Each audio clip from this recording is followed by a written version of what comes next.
The famous Kepler's equation is one of the most important tools in modern astronomy. Its main difficulty lies in the fact that it requires the method of successive approximations. This iterative process continues until the required precision for the planet's eccentric anomaly is reached. It is this working algorithm that all known programs use for accurate sky rendering. Today, we're going to tackle one of the most fundamental problems in all of astronomy, figuring out exactly where a planet is in its orbit at any given time. This is a classic challenge, first cracked by Johannes Kepler, and solving it requires a beautiful mix of geometry, physics, and some really clever mathematics. So here's our game plan. First, we'll introduce the famous equation at the heart of this problem. Then we'll look at the elegant method we use to actually solve it. After that, we'll get our hands dirty with a real-world example, our own planet Earth, and walk through the calculations step by step.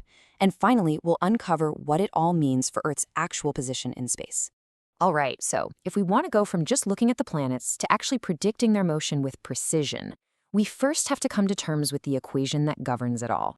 And here it is. M equals E minus E sine E. This is Kepler's equation.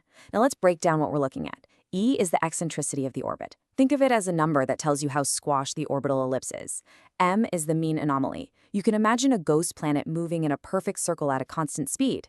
M is its angle. But the real key here is E, the eccentric anomaly. It's a kind of geometric helper angle that connects that perfect circle to the real elliptical orbit. Now, the big problem with this equation is its very nature. It's what mathematicians call transcendental, and all that means is that our unknown variable, E, shows up twice, once by itself and once inside a sine function. Because of that, you can't just use regular algebra to isolate E on one side of the equation. It's literally impossible to find a direct, neat solution.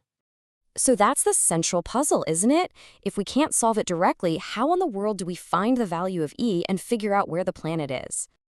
Well, the answer isn't a direct solution.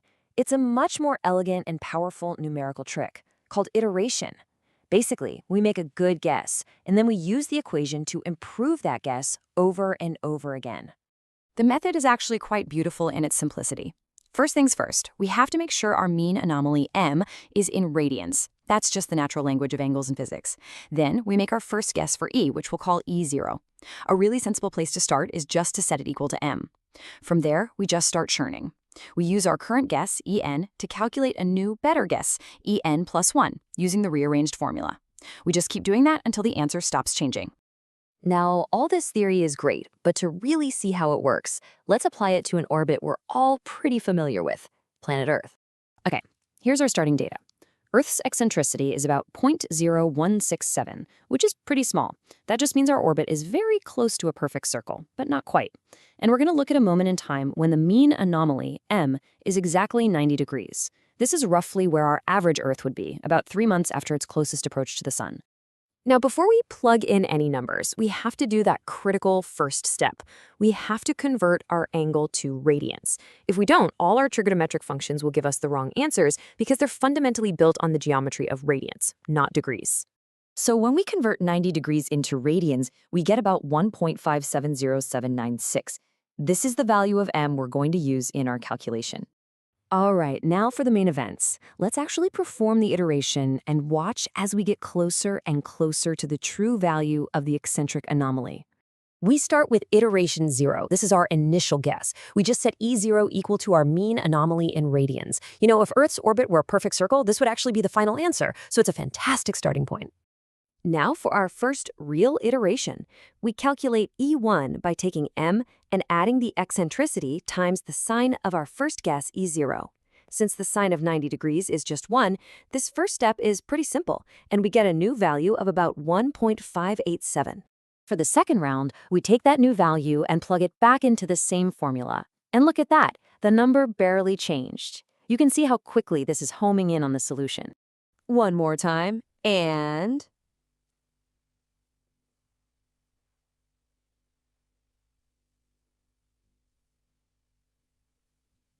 there we have it. The number is identical to the last one, at least to 6 decimal places. The value has stabilized. We found our solution for the eccentric anomaly. So let's turn that back into degrees so we can make sense of it. The eccentric anomaly isn't 90 degrees after all, it's actually 90.957 degrees. That small difference is entirely because our orbit isn't a perfect circle.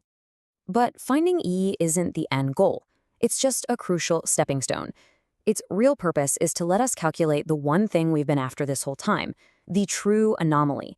This tells us where the planet actually is. The true anomaly, that Greek letter theta there, is the real physical angle of the planet in its orbit. If you are standing on the sun, it's the angle you would measure between the planet and its closest approach point. And we calculate it from the eccentric anomaly we just found using this relationship here. And this is where it all comes together. Look at the comparison. The mean anomaly, our average clockwork position, was exactly 90 degrees. But the true anomaly, Earth's actual position in the sky, is almost 92 degrees. So what does this difference mean? It's Kepler's second law in action. A planet moves faster when it's closer to the sun. In the 3 months since it was at its closest, Earth has been moving just a little bit faster than its average speed.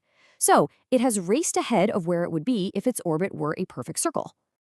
You know, this iterative method isn't just some abstract classroom exercise. It is truly the workhorse of celestial mechanics. It's the fundamental calculation running in the background of everything from planetarium software to the incredibly precise plans for sending a spacecraft to another planet. So I'll just leave you with this final thought. We found a discrepancy of almost 2 degrees for Earth, and our orbit is nearly circular. So just imagine what this method would tell you about a planet like Mars, or especially Mercury, with their much more stretched out elliptical orbits. The difference between their average and their true positions would be far, far greater, which makes this calculation absolutely essential for finding them in the sky. Thank you, friends. Strive for understanding and become wiser. See you soon.